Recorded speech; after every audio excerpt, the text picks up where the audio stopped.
Senator Jeanne Shaheen, Democrat of New Hampshire and one of the few voices in Congress still fighting for women's rights on the global stage, pressed ambassador and humanitarian expert Austin Holmes on a question that shouldn't need asking in 2026. Are we protecting the women and girls who are bearing the worst of this catastrophe? Let's remember it was during the first Trump presidency that the Women, Peace and Security Act became law, a law this administration now seems eager to forget. What you're about to hear is a masterclass in diplomatic evasion, and one senator's refusal to accept it. Senator Shaheen. Thank you both for being here.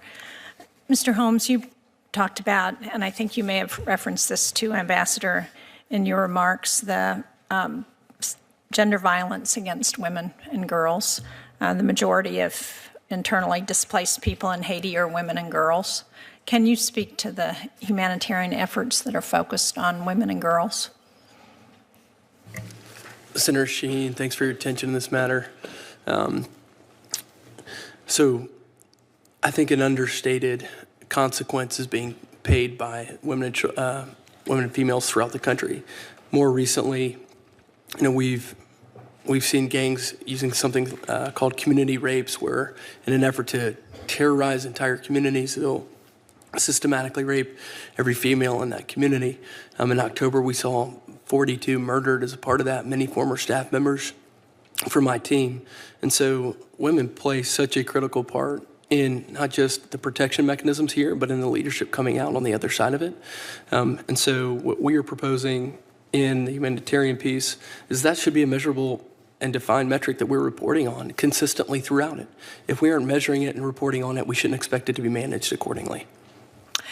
Well, thank you. I appreciate that, because we do have a law that Congress passed during the first Trump administration called Women, Peace and Security that mandates that in conflict zones like this, that women should be at the table in leadership roles.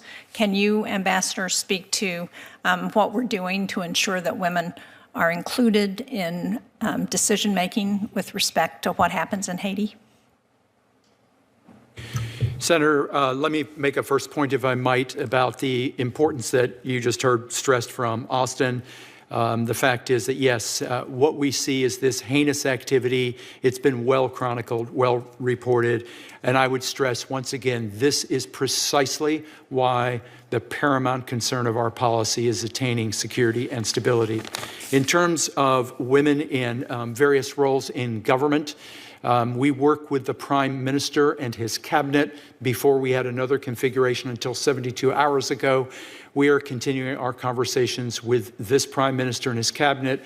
The achievement that they are looking for is they want to bring Haiti into an era where it can be, in fact, representative of its people. I don't want to overstate this and put this into glowing Jeffersonian terms. That is not what is going to be happening in the immediate future. But I do want to say that these conversations, all of us, they and we, are eyes wide open to how they look will matter and who brings what skills to bear in terms of dealing with a society that is not exclusively male. Well, put that in terms that my constituents can understand. That is not diplomatic speak. Because I would point out, and I know you both know this, that societies that empower women tend to be more stable. Women contribute more to their communities, to their countries generally than men do in terms of monetary contributions as well as volunteer. So say that again in language that is street speak that people will understand. Senator, women already run a lot of Haitian society. They run a lot of the commerce, and they run a lot of the institutions. I don't mean merely in the household behind closed doors. That's already taking place. That's a longer conversation about sociology and who are Haitian people, but that's already built into the warp and woof of a lot, with exception to the armed forces. I don't think we can say that that's true there right now, and not in the Haitian National Police. That's not true there right now. And so what are we doing to encourage inclusion of women in the decision-making. You talked about the current state of governance affairs based on the resignation of the council just 72 hours ago. So how do we see that playing out? What are we doing to try and ensure that there is a stable governance piece along with the security piece? One of the key problems in Haiti, and not unique to Haiti, by the way, has been the fact that they have a government that's out of touch with, they have had a government that was out of touch with its people and out of touch with a lot of other things.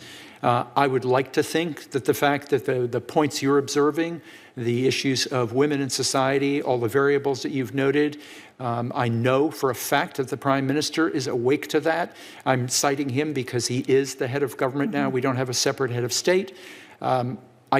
I can't walk you through the particulars of his cabinet yet. That is in the process of changing.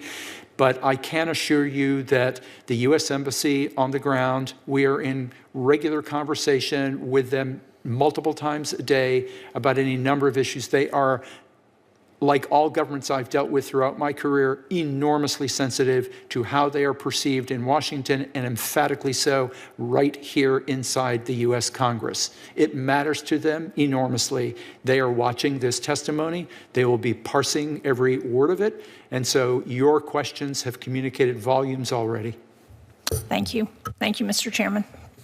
Senator Jeanne Shaheen, one of the most seasoned foreign policy voices on the Democratic side of the aisle, sat across from an ambassador who, with all due respect, performed a masterclass in saying absolutely nothing while sounding like he was saying everything.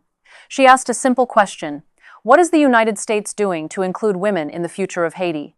What she got back was a fog of diplomatic pleasantries, references to conversations, assurances that's awake to it, and the remarkable admission that he couldn't even walk us through the details of a cabinet that is, quote, in the process of changing.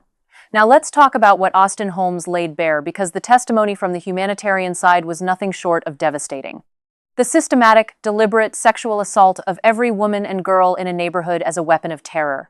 42 people murdered in a single month, and his own former colleagues among the victims. This is not a footnote in a policy briefing. This is a crime against humanity unfolding in real time, 90 minutes by air from Miami. And here's where it gets political, because everything does in this town. Senator Shaheen invoked the Women, Peace, and Security Act. Remember that? It mandates, not suggests, not recommends mandates, that women be included in leadership and decision-making in conflict zones. So where is the enforcement? Where is the follow-through? The ambassador told us, rather candidly, that the Haitian government is watching this hearing and parsing every word. Good. I hope they are. But I'd suggest that they're not the only ones who should be parsing words tonight. When Senator Shaheen had to literally ask the ambassador to stop speaking in diplomatic code and talk like a human being. Put that in terms my constituents can understand, she said. Street speak. Think about that. A sitting U.S. senator had to ask a representative of her own government to speak plainly about whether or not America cares about women being raped and murdered in a collapsing nation. The fact that she had to ask that question tells you more about the state of our foreign policy than any classified briefing ever could. The ambassador did eventually concede something important, that women already run much of Haitian society, the commerce, the institutions, the social fabric, but not, he admitted, the armed forces, not the national police. In other words, women run everything except the things that might actually protect them. And the United States, the most powerful nation on earth, is responding with conversations. Here's the bottom line. Haiti is not just a humanitarian crisis. It is a mirror. It reflects what happens when the world's leading democracy decides that security and stability can be pursued without gender equity, without accountability, without measurable outcomes. Senator Shaheen did her job today. She put the questions on the record. She forced the discomfort into the room. Whether anyone in this administration has the courage to answer those questions with action rather than adjectives, well, that remains to be seen.